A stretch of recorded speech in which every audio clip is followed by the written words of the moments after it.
السلام علیکم ورحمۃ اللہ وبرکاتہ۔ بسم اللہ الرحمن الرحیم۔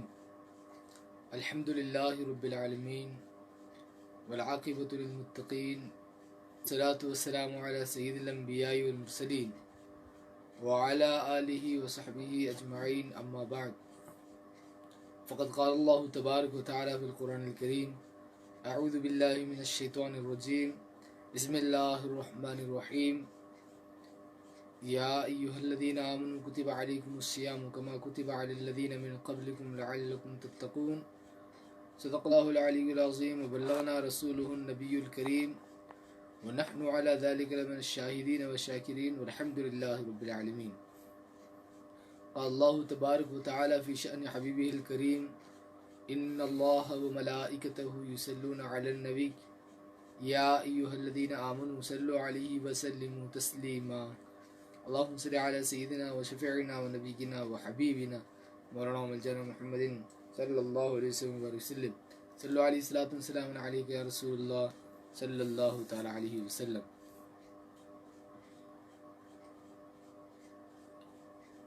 الحمدللہ، اللہ تبارک و تعالیٰ کا بے انتہا شکر احسان ہے کہ اللہ تبارک و تعالیٰ نے محض اپنے فضل و کرم سے اور حضور نبی اکرم صلی اللہ تعالیٰ علیہ وسلم کے صدقے ہم تمام کو رمضان المبارک کے 13ویں روزے کی سحری کی توفیق عطا فرمائی۔ اللہ تبارک و تعالیٰ سے دعا ہے کہ اللہ تبارک و تعالیٰ ہم تمام کو آج کا یہ روزہ پابندی شرع کے ساتھ بحسن و خوبی مکمل کرنے کی توفیق عطا فرما اور ہمارے روزے کو قبول فرما اور اس کے ذریعے ہمارے اندر تبدیلی پیدا فرما۔ معزز ناظرین، رب تبارک و تعالیٰ ارشاد فرماتا ہے کہ اے ایمان والو، تم پر روزے فرض قرار دیے گئے جیسا کہ تم سے اگلوں پر روزے فرض تھے تاکہ تم متقی اور پرہیزگار بن جاؤ۔ تقوی اور طہارت، اسی سلسلے میں بات چل رہی تھی کہ دل بیمار ہے یا صحت مند ہے، یہ کس طرح معلوم کیا جائے۔ صوفیہ فرماتے ہیں کہ دو چیزیں ہیں جس سے انسان سمجھ سکتا ہے کہ اس کا دل بیمار ہے یا صحت مند۔ فرماتے ہیں کہ پہلی چیز ارادت ہے، ارادت، اور دوسری چیز قدرت ہے۔ ارادت کہتے ہیں عقیدت کو، چاہت کو ارادت کہتے ہیں، اور دوسری چیز جو قدرت یعنی حوصلہ، قوت، حوصلے کو اور قوت کو قدرت کہتے ہیں۔ فرماتے ہیں کہ دو چیزیں ایسی ہیں جس سے انسان اپنے دل کی صحت اور بیماری کا پتہ لگا سکتا ہے کہ دل صحت مند ہے یا بیمار ہے۔ فرماتے ہیں کہ دو چیزیں، ایک قدرت، ایک ارادت، اور دوسری چیز قدرت۔ ارادت یہ کہ اس کا دل اللہ تبارک و تعالیٰ سے زیادہ کسی چیز کی محبت اپنے اندر نہ رکھتا ہو، رب تبارک و تعالیٰ سے زیادہ کسی چیز کی محبت اپنے اندر نہ رکھتا ہو، اس لیے کہ رب تبارک و تعالیٰ کی محبت اور رب تبارک و تعالیٰ کی معرفت دل کے لیے غذا کا کام کرتی ہے۔ جس طرح کھانا وغیرہ بدن کے لیے غذا ہے، طاقت و قوت ہے، بدن کے لیے جس طرح طاقت و قوت ہے، اسی طرح دل کی طاقت و قوت اللہ تبارک و تعالیٰ کی محبت اور اس کی معرفت ہے۔ باتیں ہیں کہ جب انسان کمزور ہو جائے یا کھانا نہ کھایا جائے، کھانا اگر اسے نہیں کھایا جاتا یا کھانا اس سے نہیں کھایا جاتا یا کمزوری اس کے اندر آ گئی ہے، تو فرماتے ہیں، صوفیہ فرماتے ہیں کہ وہ انسان بیمار ہے۔ اسی طریقے سے جب دل میں محبت الہی نہ ہو، جب دل میں محبت الہی اور معرفت الہی نہ ہو یا بہت زیادہ کم ہو، دل میں محبت الہی نہ ہو، معرفت الہی نہ ہو یا بہت زیادہ کم ہو، تو فرماتے ہیں کہ سمجھ لینا چاہیے کہ وہ دل بھی بیمار ہوا ہے۔ جس دل میں محبت الہی کم ہو جائے یا جس دل میں محبت الہی نہ رہے، فرماتے ہیں کہ سمجھ لینا چاہیے کہ وہ دل بیمار ہے۔ اب ہم غور کریں کہ ہم میں سے کتنوں کے دل بیمار ہیں، کتنوں کے دلوں میں محبت الہی ہے، کتنوں کے دلوں میں معرفت الہی ہے۔ محض دعووں سے کوئی کام چلنے والا نہیں ہے۔ کتنوں کے دلوں میں حقیقت میں محبت الہی ہے۔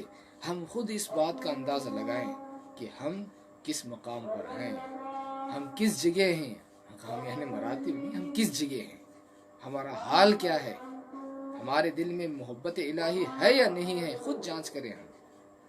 اگر ہے تو سمجھ جائیے کہ آپ کا دل صحت مند ہے۔ اگر اس کے اندر محبت الہی نہیں ہے یا معرفت الہی اسے نصیب نہیں ہے تو سمجھ جائیے کہ آپ کا دل بیمار ہے۔ فرماتے ہیں کہ دوسری چیز جس انسان کے دل کی صحت مندی اور بیماری کا پتہ چلتا ہے، فرماتے ہیں کہ دوسری چیز قدرت ہے، یعنی حوصلہ، طاقت۔ وہ کس طرح ہے؟ وہ اس طرح کہ اطاعت الہی، اللہ تبارک و تعالیٰ کی فرما برداری آپ کے لیے آپ کے دل پر آسان ہو جائے۔ اگر اطاعت الہی آسان ہو جائے، اگر اطاعت الہی اللہ تبارک و تعالیٰ کی فرما برداری کرنا اگر دل پر آسان ہو جائے تو سمجھ جائیے کہ ان کا دل صحت مند ہے، یعنی اس میں تکلف کی ضرورت نہ ہو، احکامات پر عمل کرنے میں تکلف نہیں ہونا چاہیے۔ تکلیف ڈال کر ٹائم ہو گیا، چلو بھائی ابھی بہت سارے لوگ کہتے ہیں ابھی مغرب پڑے تھے پھر جو ہے عشاء کا وقت آ گیا، ابھی تھوڑی دیر پہلے مغرب پڑے پھر عشاء، یعنی بعض لوگ تو ایسے ہی بات کہتے ہیں کہ وقت کتنا جلدی چلا گیا، لیکن بعض لوگ جو ہے اس میں بیزاری کا اظہار کرتے ہیں۔ صوفیہ فرماتے ہیں کہ اگر تیرے دل پر اطاعت الہی آسان ہو، سہل تر ہو، تو سمجھ لے کہ تیرا دل صحت مند ہے۔ اگر تیرے دل پر اطاعت الہی شاق گزرے، دشوار گزرے، تو سمجھ لینا چاہیے کہ تمہارا دل بیمار ہے۔ اور بیمار دل کا یوں ہی نہیں چھوڑا جاتا، بیمار کو یوں ہی نہیں چھوڑا جاتا بلکہ اس کا علاج کیا جاتا ہے۔ ہم اپنے بدن کا کوئی حصہ اگر بیمار ہو جائے، پیر میں چوٹ آ جائے، ہاتھ میں چوٹ آ جائے، بدن کے کسی حصے پر کوئی زخم ہو جائے، ہمارے بدن میں بیماری آ جائے، تو ہم اپنے ظاہر بدن میں بیماری کا اتنا احساس رکھتے ہیں کہ ایک لمحہ بھی ہم خاموش نہیں رہتے، ایک دن بھی ہم ایسے ہی گزارنا پسند نہیں کرتے، دوائی گولی جگاڑ کچھ نہ کچھ حل کرنے کی کوشش کرتے ہیں، دوائی وغیرہ لینے کی، ڈاکٹر کو دکھانے کی کوشش کرتے ہیں کہ کون سا حکیم اچھا ہے، کون سا ڈاکٹر اچھا ہے جس کی یہاں سے مجھے جو ہے میری صحت بہتر ہو جائے، جس کی یہاں سے مجھے جو ہے بیماری سے چھٹکارا مل جائے، کون ڈاکٹر میرے اس بیماری کو چھڑانے کا سبب بنتا ہے، ڈھونڈتے پھرتے ہیں کہ کون سا طبیب اچھا ہے، کون سا ڈاکٹر اچھا ہے۔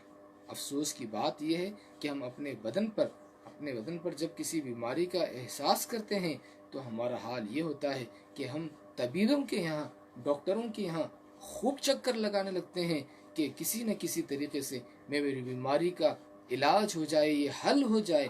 لیکن افسوس کی بات ہے دوستو اور بزرگوں، آج کا یہ مسلمان اپنے ظاہر بدن کی بیماری کا اتنا خیال اور اتنا احساس اسے ہے کہ وہ بیماری کے ساتھ ایک دن بھی بغیر دوائی کے رہنا پسند نہیں کرتا، اور دل کی طرف سے اتنا غافل ہے مسلمان کہ اس کا دل بیمار ہو جائے تو اس کی صحت کا کچھ خیال اسے نہیں رہتا، اس کی صحت کا کچھ خیال نہیں رہتا، بلکہ دل کی بیماریاں کیا ہیں وہ معلوم بھی کرنے کی کوشش نہیں کرتا، صرف ظاہر بدن کی بیماریاں معلوم کر کے۔ دوستو اور بزرگوں، ظاہر بدن اگر تمہارا بگڑ جائے، اگر اس میں فساد پیدا ہو، اگر اس میں خرابی آ جائے، اگر اس میں بیماری ظاہر ہو جائے تو تمہیں تکلیف ہوتی ہے، اس میں کوئی شک نہیں ہے۔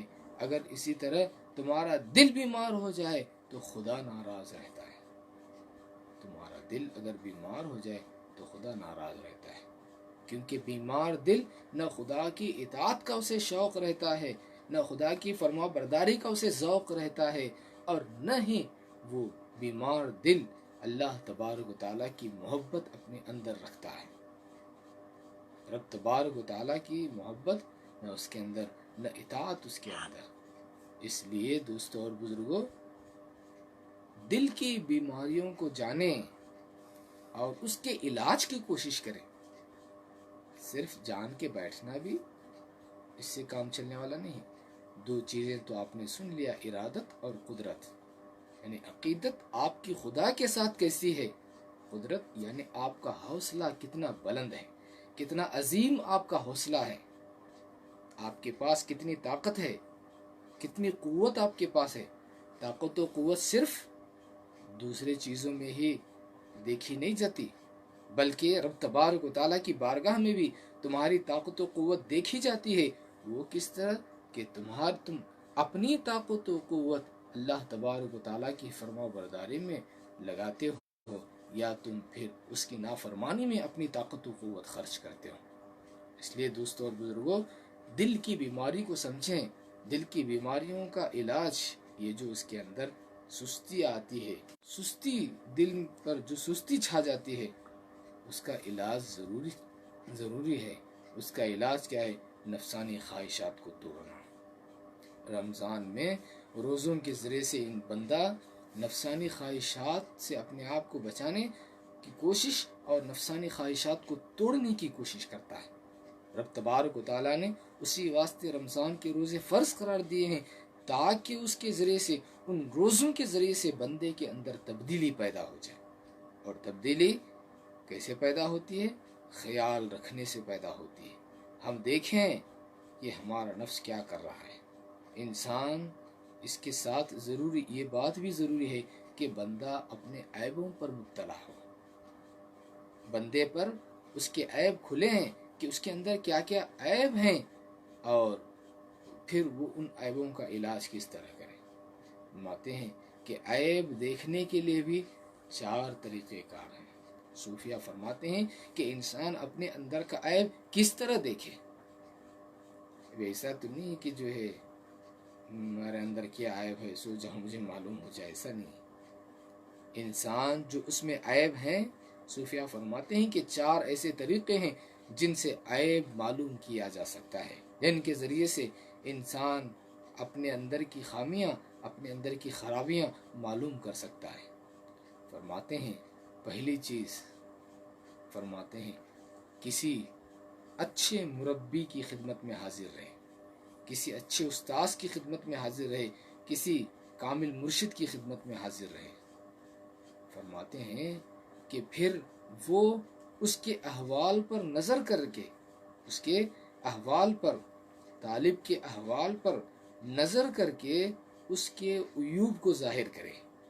یعنی وہ مربی، وہ استاذ، وہ مشفق استاذ، وہ شیخ، وہ مرشد کیسے ہونا چاہیے؟ فرماتے ہیں کہ وہ مرید کے احوال کو دیکھے، مرید کے احوال کو دیکھنے کے بعد اس کے اندر کی جو خراب، اس کے اندر کی، طالب کے اندر کی جو خرابیاں ہیں، اس کے احوال کو دیکھنے کے بعد جو اس کے اندر خرابیاں ہیں، کمی ہیں، کجی ہیں، وہ ساری چیزیں اس پر ظاہر کریں تاکہ وہ سدھر جائے۔ عیب کو معلوم کرنے کا ایک طریقہ ہے کہ کسی مربی کی خدمت میں حاضر رہے۔